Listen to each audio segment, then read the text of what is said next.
Hello everyone, welcome to Asha tutorial coaching classes. First of all, Eid Mubarak to all of you.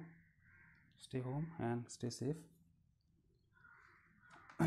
Okay, so last class को हम लोगों ने क्या किया था, फिजिक्स का इलेक्ट्रिक चार्जेस किया था, जो पार्ट 1 का वीडियो था। उसमें हम लोगों ने चार्जेस के बारे में पढ़ाई किया थोड़ा, है ना, कि चार्जेस क्या होता है, ऐसा यूनिट क्या होता है, उसको डिनोट कैसे करते हैं, और प्रॉपर्टीज़ ऑफ चार्जेस के बारे में पढ़ाई किया था, जिसमें एडिटिव नेचर या quantization of charges and conservation of charges, ये सब पढ़ाई किया था। ठीक है, इसके बाद जो टॉपिक है वो टॉपिक है आपका कूलम्स लॉ। ठीक है, so let's start Coulomb's law.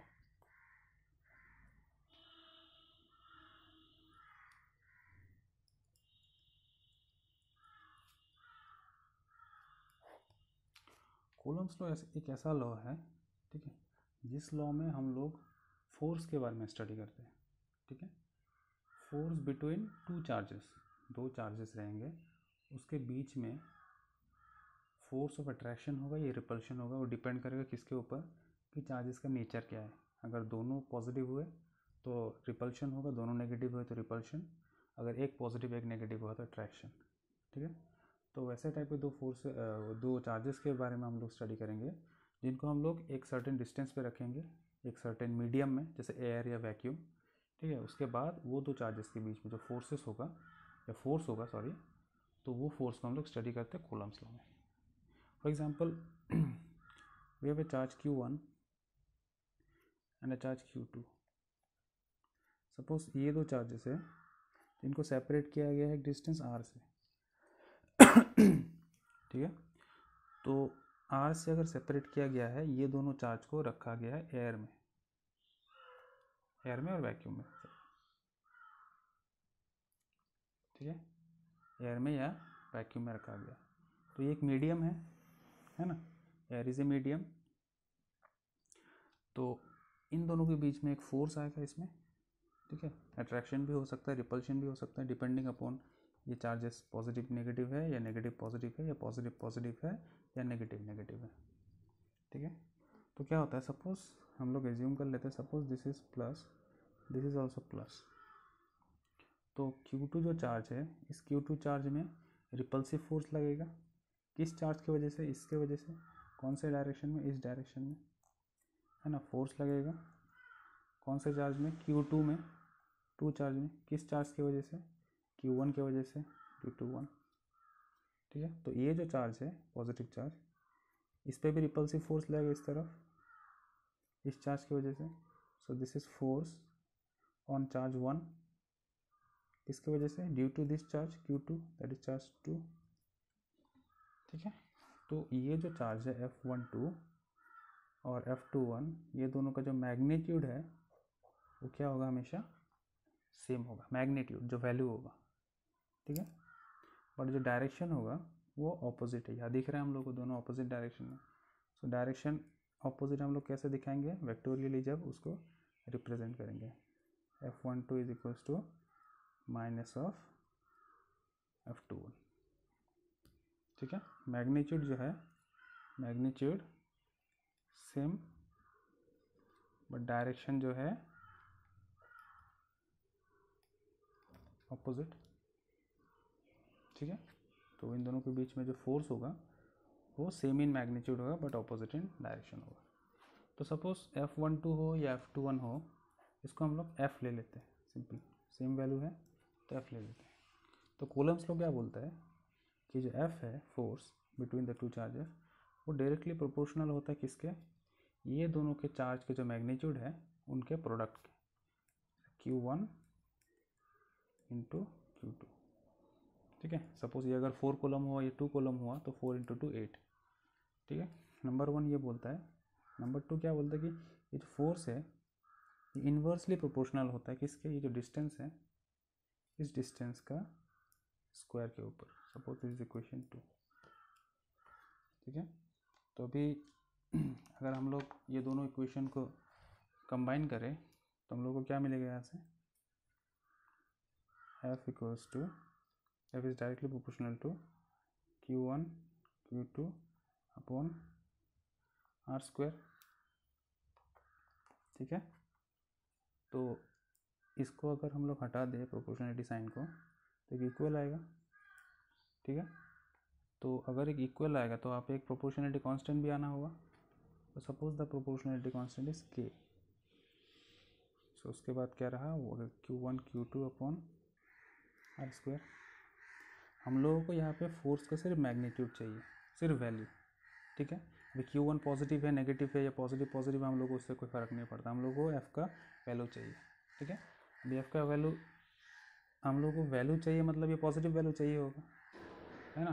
तो इसलिए Q1 का वैल्यू कुछ भी हो या Q का वैल्यू कुछ भी, नेचर कुछ भी हो, नेगेटिव या पॉजिटिव हो, उसका अल्टीमेटली जो प्रोडक्ट आएगा या वैल्यू आएगा ये पॉजिटिव चाहिए हम लोगों को। तो इसलिए हम लोग क्या करते हैं, Q1 Q2 को मोड के बीच में डालते हैं। क्यों डालते हैं, क्योंकि समझ लीजिए अगर Q1 का वैल्यू नेगेटिव है, Q2 का वैल्यू पॉजिटिव है, तो दोनों का प्रोडक्ट क्या आएगा, नेगेटिव आएगा। तो हम लोग को ये नेगेटिव नहीं चाहिए, हम लोग को सिर्फ पॉजिटिव वैल्यू चाहिए, क्योंकि वैल्यू तो सेम ही आएगा। Suppose Q1 is 2 column, Q2 is -4 column, so Q1 into Q2 का वैल्यू कितना आएगा, -8 कॉलम आएगा। तो हम लोग को ये माइनस नहीं चाहिए, हम लोग को सिर्फ वैल्यू चाहिए, है ना। तो इसलिए हम लोग क्या करते हैं, यहाँ पे मोड डाल देते हैं ताकि हम लोग को वो वैल्यू मिले, ना कि वो साइन से हम लोग को कोई लेना देना नहीं, ठीक है। तो फाइनली F का वैल्यू क्या आएगा, K mod of Q1 Q2 upon R square, ठीक है। K जो है, K is a proportionality constant जिसका वैल्यू होता है 1/4 एप्सिलॉन नॉट, ठीक है। एप्सिलॉन नॉट क्या है, epsilon naught is known as the permittivity of free space, ठीक है। परमिटिविटी ऑफ, इसको हम लोग बोलेंगे, एप्सिलॉन को बोलेंगे परमिटिविटी ऑफ फ्री स्पेस। मतलब जहाँ पे हम लोगों ने ये चार्ज को रखा था यहाँ पे एयर में या वैक्यूम में, वो जो मीडियम है उसका परमिटिविटी का वैल्यू है, ठीक है। सो अलग अलग मीडियम का अलग अलग परमिटिविटी का वैल्यू होता है, ठीक है। तो यहाँ पे एयर लिया हम लोगों ने, सपोज एयर या वैक्यूम, अगर एयर लिया है तो उसके लिए क्या आएगा, एप्सिलॉन नॉट आएगा, जिसको हम लोग कहेंगे परमिटिविटी ऑफ फ्री स्पेस, ठीक है। इसका वैल्यू होता है 8.85 इंटू 10⁻⁻12। अगर इसकी यूनिट कैलकुलेट किया जाए तो इसका यूनिट आएगा कूलम स्क्वायर न्यूटन -1 मीटर -2, ठीक है। इसका यूनिट ये आएगा। तो अगर हम लोग इस एप्सिलॉन नॉट का वैल्यू यहाँ पे पुट करें तो K का वैल्यू आएगा 9 into 10⁻⁹ newton metre square coulomb -2, ठीक है। तो ये आ गया हम लोगों का K का वैल्यू। K का वैल्यू ये कब आएगा, जब हम लोग एप्सिलॉन नॉट का वैल्यू 8.85 इंटू 10⁻⁻12 लेंगे, that is the permittivity of free space, ठीक है। तो फाइनली इसका एक्सप्रेशन कैसा हुआ कूलम्स लॉ का, F equals to 1/4 epsilon naught Q1 Q2 upon R square. अभी देखिए यहाँ पे मोड दिया हुआ है, मतलब Q1 और Q2 का जो प्रोडक्ट होगा वो पॉजिटिव आएगा, है ना। पॉजिटिव मतलब हम लोग को क्या चाहिए, फोर्स का सिर्फ मैग्नीट्यूड चाहिए, प्लस वैल्यू प्लस में है या माइनस में उसके साथ हम लोगों को लेना देना नहीं, हम लोग को अल्टीमेटली जो प्रोडक्ट है उसका आंसर क्या है, वो वैल्यू क्या है, मैग्नीट्यूड वो चाहिए, जिसका वैल्यू से हम लोग फोर्स निकाल सकते हैं। इसीलिए इस एक्सप्रेशन को हम लोग Coulomb's law in scalar form बोलते हैं, स्केलर फॉर्म। स्केलर फॉर्म क्यों, हम लोग को पता है स्केलर क्या होता है, जिसमें खाली मैग्नीट्यूड होता है, तो इसीलिए हम लोग को यहाँ पे फोर्स का खाली मैग्नीट्यूड चाहिए। जैसे 1/4 एप्सिलॉन नॉट तो कांस्टेंट है, आर तो एक डिस्टेंस है जो नेगेटिव नहीं हो सकता, है ना। तो Q1 और Q2 में अगर इन दोनों में से किसी भी एक का वैल्यू नेगेटिव होगा तो उसका प्रोडक्ट पूरा नेगेटिव आएगा। इसीलिए हम लोगों ने यहाँ पे मोड दे दिया है कि वो नेगेटिव हट जाए, हम लोग को सिर्फ वैल्यू मिले जिससे हम लोग फोर्स निकाल सकते हैं। तो अल्टीमेटली हम लोग को क्या मिले, सिर्फ मैग्नीट्यूड मिल रहा है फोर्स का, है ना, इसीलिए इसको बोलते हैं Coulomb's law in scalar form. तो हम लोग यहाँ पे एप्सिलॉन नॉट जो है, जो परमिटिविटी फ्री स्पेस है, एप्सिलॉन नॉट, इसका वैल्यू है 8.85 into 10⁻⁻12 coulomb square newton -1 metre -2। ठीक है, जो एप्सिलॉन नॉट का वैल्यू है, एप्सिलॉन नॉट का हम लोग डायमेंशनल फार्मूला अगर निकाले, ठीक है ना, एप्सिलॉन नॉट का डायमेंशनल फार्मूला क्या होगा, इसका यूनिट है कूलम स्क्वायर न्यूटन -1 मीटर -2। ठीक है, तो इसको रीअरेंज करके ऐसे लिख सकते हैं, इसके यूनिट कूलम स्क्वायर पर न्यूटन मीटर स्क्वायर, है ना। हम लोग को पता है कि कूलम का जो डायमेंशनल फार्मूला है वो क्या होता है, ए इंटू टी, है ना। न्यूटन का क्या होता है, दैट इज फोर्स का जो डायमेंशनल फार्मूला होगा वो क्या होता है, mlt -2, है ना। और मीटर स्क्वायर का क्या आएगा, एल स्क्वायर। यहाँ पे कॉलम का स्क्वायर है, सो ए टी का स्क्वायर आएगा। सो अल्टीमेटली इसका डायमेंशनल फार्मूला क्या आ रहा है, ए टी स्क्वायर अपॉन नीचे क्या आ रहा है, mlt -2 एंड एल स्क्वायर। तो फाइनली इसको अगर हम लोग सॉल्व करेंगे तो क्या आएगा, m-1 l -3 t4 a2। तो ये आएगा आपका डायमेंशनल फार्मूला किसका, एप्सिलॉन नॉट का, परमिटिविटी ऑफ फ्री स्पेस। ठीक है, ये कॉलम के एटी कैसे है मैं आपको बताता हूँ। हम लोग को current equals to charge upon time पता है, तो करंट का जो डायमेंशनल फार्मूला होता है वो ए होता है, दैट इज एम्पियर के लिए हम लोग ए लिखते हैं। चार्ज के लिए क्या लिखेंगे, सपोज हम लोग को चार्ज का निकालना है, टी के लिए क्या लिखते हैं, कैपिटल टी। तो क्यू के लिए क्या आ गया, ए इंटू टी, है ना। वही वैल्यू, क्यू का तो यूनिट कॉलम होता है, तो उस कॉलम के जगह पे हम लोग क्या लिख सकते हैं, ए टी लिख सकते हैं, ये वाला वैल्यू। तो उसका स्क्वायर हो गया, जैसे वैल्यू पुट करके हम लोग को, this is the dimensional formula of permittivity of free space, that is epsilon not. ठीक है, अभी मान लीजिए कि अगर वो दोनों चार्जेस को, Q1 है Q2 है, ठीक है, इन दोनों चार्जेस को सेम डिस्टेंस पे रखा गया है, बट यहाँ पे एयर नहीं है, कुछ दूसरा मीडियम है।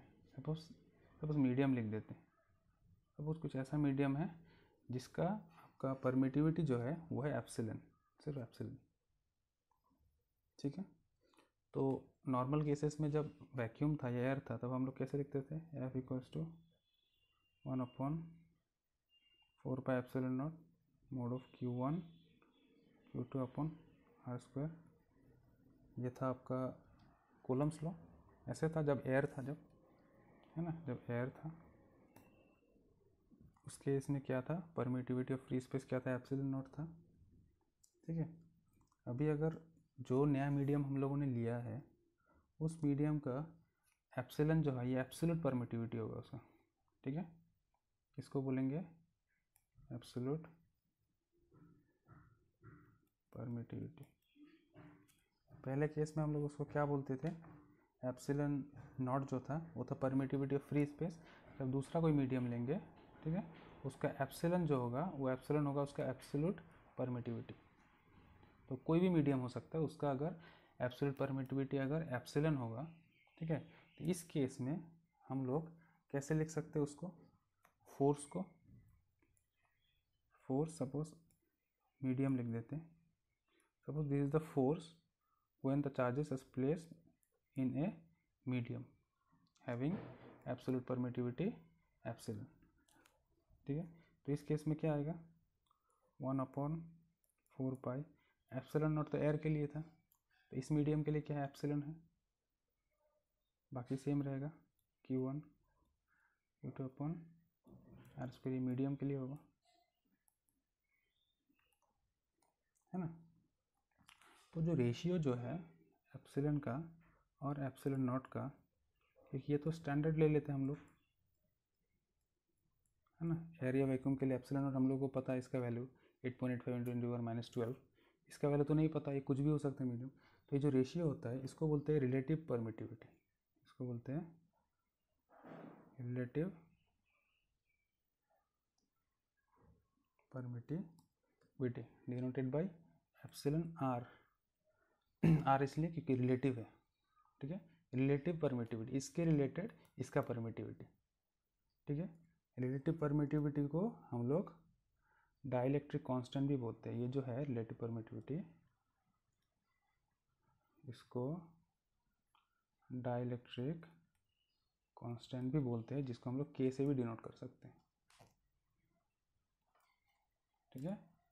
एप्सिलॉन आर भी बोल सकते हैं, के से भी डिनोट कर सकते हैं, ठीक है। सो अगर हम लोग के से डिनोट कर रहे हैं तो के का वैल्यू क्या होगा, यही होगा जो एप्सिलॉन आर का वैल्यू है, that is epsilon upon epsilon not, ठीक है ना। तो यहाँ से अगर हम लोग एप्सिलॉन का वैल्यू निकालें, क्या होगा, के इंटू एप्सिलॉन नॉट, ठीक है।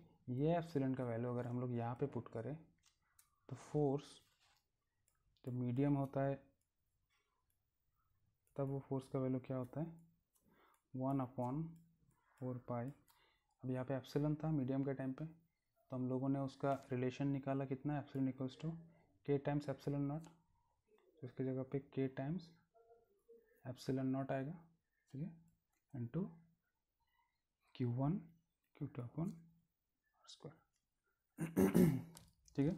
मीडियम जब रहेगा तो अगर हम लोग जब मीडियम नहीं था उस केस में जो फोर्स था उसके साथ रिलेशन निकाले तो ऐसा आएगा। तो यहाँ पे हम लोग देख सकते हैं कि जो एफ मीडियम है, मीडियम के वैल्यू हम लोग क्या लिख सकते हैं, 1/k into 1/4 pi epsilon naught Q1 Q2 upon R square. अब ये वैल्यू कौन सा वाला वैल्यू है, ये वैल्यू वो वैल्यू है, वो फोर्स का वैल्यू है जब उन दोनों चार्जेस को एयर में रखा गया था, not in medium, any medium, other medium, ठीक है। तब एयर में रखा गया था, जिसको हम लोग एफ से डिनोट किया था हम लोगों ने, जिस फोर्स को सिर्फ एफ से। तो यहाँ पे हम लोग क्या लिख सकते हैं, F medium equals to F divided by के,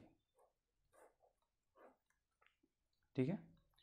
तो अगर हम लोगों को ये मीडियम का एब्सोल्यूट परमिटिविटी दिया हुआ रहेगा क्वेश्चन में, है ना, तो उस वैल्यू के साथ हम लोग एप्सिलॉन नॉट को डिवाइड करें तो के का वैल्यू आएगा या एप्सिलॉन आर, सेम चीज़, ठीक है।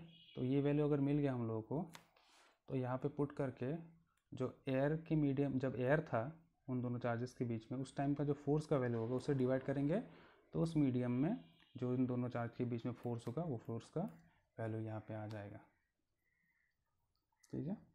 एप्सिलॉन नॉट क्या है, epsilon not is the permittivity of free space, और एप्सिलॉन क्या है, एप्सिलॉन है absolute permittivity of the medium, जो मीडियम में हम लोगों ने वो दो चार्जेस को रखा है, ठीक है। नेक्स्ट हम लोग करेंगे कूलम्स लॉ, बट ये क्या होगा, वेक्टर फॉर्म में होगा, क्योंकि लास्ट टाइम जब हम लोगों ने किया था F equals to 1/4 pi epsilon naught Q1 Q2 upon R square, ये जो किया था ये किसके लिए था, ये कूलम्स लॉ था बट इन स्केलर फॉर्म था, स्केलर फॉर्म क्यों, क्योंकि उस टाइम हम लोग को सिर्फ फोर्स का मैग्नीट्यूड चाहिए था, डायरेक्शन से कुछ लेना देना नहीं था, ठीक है। अभी हम लोग करेंगे कूलम्स लॉ,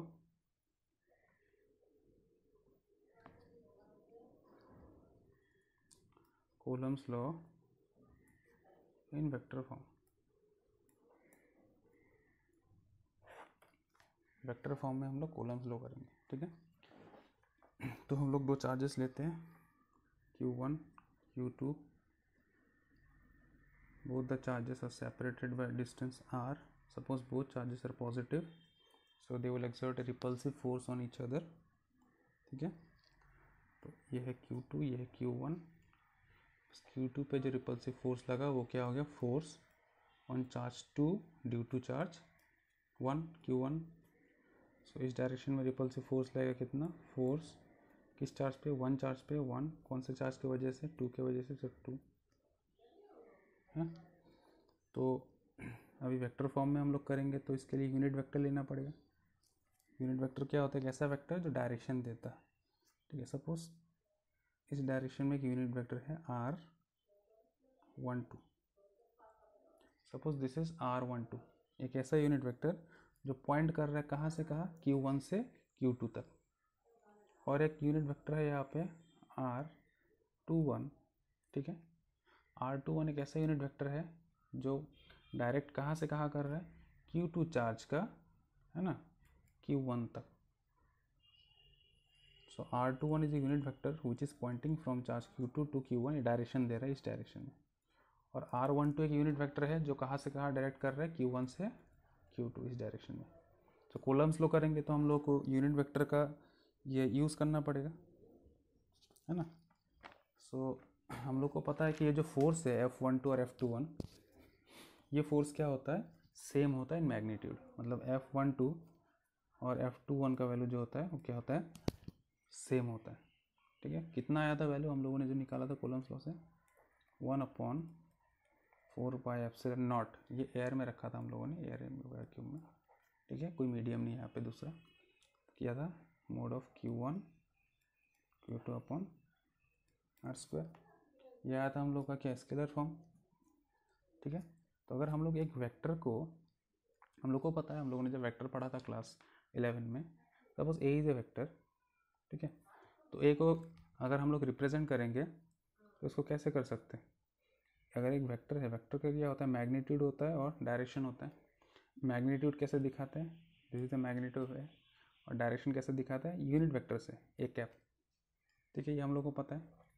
तो अगर हम लोग इस फोर्स को वेक्टोरियली रिप्रेजेंट करेंगे F21 को, ठीक है, F21 वेक्टर फॉर्म में करेंगे, तो वेक्टर फॉर्म में क्या आता है, इसका मैग्नीट्यूड, F21 का मैग्नीट्यूड क्या है, जो F12 का है, जिसका वैल्यू ये है, ये मैग्नीट्यूड है। तो क्या आया, 1/4πε0 Q1 Q2/r²। और इसका डायरेक्शन, F21 का डायरेक्शन कौन देगा, यूनिट वेक्टर देगा। F21 कौन से डायरेक्शन में है, ये डायरेक्शन में। सो इस डायरेक्शन में कौन सा यूनिट वेक्टर है, इस डायरेक्शन में कौन सा यूनिट वेक्टर है, R12 यूनिट वेक्टर, है ना। F21 के डायरेक्शन में कौन सा यूनिट वेक्टर है, R12। सो R12 यूनिट वेक्टर इस वेक्टर का डायरेक्शन देगा, ठीक है। सिमिलरली अगर हम लोग F12 निकालें, F12 कौन सा फोर्स है, ये फोर्स F12 इस तरफ, इसको अगर हम वेक्टोरियली रिप्रेजेंट करेंगे तो वेक्टर है, तो इसका मैग्नीट्यूड और डायरेक्शन दोनों चाहिए। मैग्नीट्यूड कहाँ से मिलेगा, F12 ये वैल्यू, F12 जिसका वैल्यू F21 के बराबर था, तो इसका भी वैल्यू सेम होगा, 1/4πε0 मोड ऑफ Q1 Q2/r², ठीक है। ये हो गया मैग्नीट्यूड। अभी डायरेक्शन कौन देगा, F12 का, F12 का डायरेक्शन इस तरफ है, इस तरफ। तो F12 के डायरेक्शन में कौन सा यूनिट वेक्टर जा रहा है, R21 यूनिट वेक्टर। यही एक यूनिट वेक्टर है इस तरफ जो इस फोर्स के डायरेक्शन में दिखा रहा है, ये है ना। तो ये जो फोर्स है F12 का मैग्नीट्यूड ये हो गया, और F12 का डायरेक्शन कौन से तरफ, इस तरफ, जिसको हम लोग कहाँ से रिप्रेजेंट करेंगे, R21 से, क्योंकि ये भी इसी तरफ शो कर रहा। सो R21 यहाँ पे होगा, है ना। बट हम लोग को क्या बताएं, we know that unit vector जो है R12 और यूनिट वेक्टर जो है R21, है ना, ये क्या है, they are opposite in direction. R12 is equals to minus of R21, है ना। ये R12 जो है इस तरफ है, R21 जो है इस तरफ है, दोनों ऑपोजिट इन डायरेक्शन है। सो अगर ये दोनों वैल्यू ऑपोजिट इन डायरेक्शन है तो ये दो वैल्यू भी ऑपोजिट इन डायरेक्शन है, उसका मतलब तो ये और ये भी ऑपोजिट इन डायरेक्शन होगा, क्योंकि R12 एक ऐसा वेक्टर, यूनिट वेक्टर है जो F21 का फोर्स का डायरेक्शन दिखा रहा है, और R21 एक ऐसा यूनिट वेक्टर है जो F12 फोर्स का डायरेक्शन दिखा रहा है। तो यहाँ से हम लोग बोल सकते हैं कि F12 is opposite to F21। कैसे बोल सकते हैं, क्योंकि इसकी यूनिट वेक्टर ऑपोजिट डायरेक्शन में है, तो ये फोर्स भी ऑब्वियसली ऑपोजिट डायरेक्शन में ही होगा, ठीक है। तो यहाँ से कौन सा लॉ सेटिस्फाई हो रहा है, ये वाला कूलम्ब्स लॉ से, ये सेटिस्फाई हो रहा है Newton's third law. Newton's third law क्या बोलता है, Newton's third law, every action has an equal and opposite reaction. इसका मतलब ये है कि ये चार्ज पे अगर इसके वजह से रिपल्सिव फोर्स इस तरफ लगेगा तो उस पर भी एक फोर्स लगेगा जो सेम मैग्नीट्यूड होगा बट ऑपोजिट इन डायरेक्शन होगा। तो मैग्नीट्यूड सेम मतलब F12 और F21 सेम, पर डायरेक्शन क्या होगा, दोनों का ऑपोजिट होगा। तो ये अगर इस पे F21 लगा रहा है तो इस चार्ज पे भी एक ऑपोजिट डायरेक्शन में सेम मैग्नीट्यूड का फोर्स इस तरफ लगेगा जो है F12।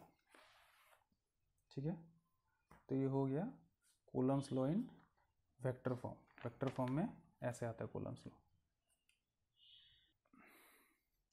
आज का जो लास्ट टॉपिक होगा वो होगा comparison of Coulomb's law with gravitational law. ठीक है, कूलम्स लॉ जो है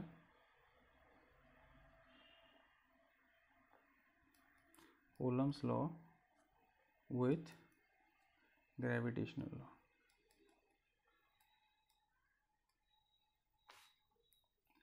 कूलम्स लॉ और ग्रेविटेशनल लॉ का कंपैरिजन कैसे होता है हम लोगों को पता है। कूलम्स लॉ और ग्रेविटेशनल लॉ में डिफरेंस क्या है। कूलम्स लॉ में हम लोग चार्ज के बीच में फोर्स लेते हैं, ग्रेविटेशनल लॉ में दो मासेस के बीच में हम लोग फोर्स लेते हैं, जो हम लोग Newton's universal law of gravitation से हम लोग पढ़ते हैं। ठीक है, कूलम्स लॉ में क्या होता है, दो चार्ज रहता है Q1 Q2, इनको सेपरेट किया जाता है एक डिस्टेंस r से, है ना। ग्रेविटेशनल लॉ में क्या होता है, दो मासेस रहते हैं, एक मास होता है M1, एक मास होता है M2। ठीक है, सो इन दोनों मासेस को सेपरेट किया जाता है सपोज एक डिस्टेंस r से, दोनों सेम हो या अलग हो कोई बात नहीं। ठीक है, तो कूलम्स लॉ चार्जेस के बीच में फोर्स को शो करता है और ग्रेविटेशनल लॉ दो मासेस के बीच में जो फोर्स रहता है ग्रेविटेशनल फोर्स उसको रिप्रेजेंट करता है। ठीक है, कूलम्स लॉ में क्या होता है, फोर्स जो रहता है दोनों चार्जेस के बीच में वो रहता है 1/4πε0 जो कांस्टेंट है Q1 Q2 अपॉन r²। ठीक है, suppose this is Coulomb's law से Fc देते हैं।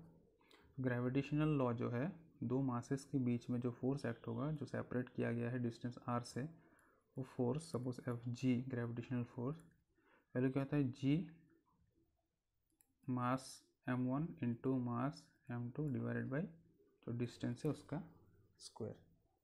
ठीक है, G is called gravitational law constant. ठीक है, तो ये कंपैरिजन है कूलम्स लॉ और ग्रेविटेशनल लॉ में। कूलम्स लॉ में हम लोग चार्ज के फोर्स को लेकर डील करते हैं, यहाँ पे दो मासेस के बीच के फोर्स को लेकर डील करते हैं। ठीक है, अगर हम लोग एक इलेक्ट्रॉन को कंसिडर करें, ठीक है, if you consider an electron, electron को क्यों कंसिडर कर रहे हैं, क्योंकि इलेक्ट्रॉन एक ऐसा चीज़ है जिसका चार्ज भी है और मास भी है ना। तो जहाँ पे चार्ज है वहाँ पे हम लोग कूलम्स लॉ अप्लाई कर सकते हैं, जहाँ पे मास है वहाँ पे ग्रेविटेशनल लॉ अप्लाई कर सकते हैं। तो अगर हम लोग दो इलेक्ट्रॉन को ऐसे रखें, यहाँ पे एक इलेक्ट्रॉन, यहाँ पे एक इलेक्ट्रॉन, दोनों सपोज r डिस्टेंस से सेपरेट किए गए हो, ठीक है, तो ये देखा जाता है एक्सपेरिमेंटली कि जो कूलम्स लॉ का जो फोर्स रहता है Fc, उसका वैल्यू क्या होता है, बहुत स्ट्रॉन्गर होता है या बहुत हायर होता है ग्रेविटेशनल फोर्स से।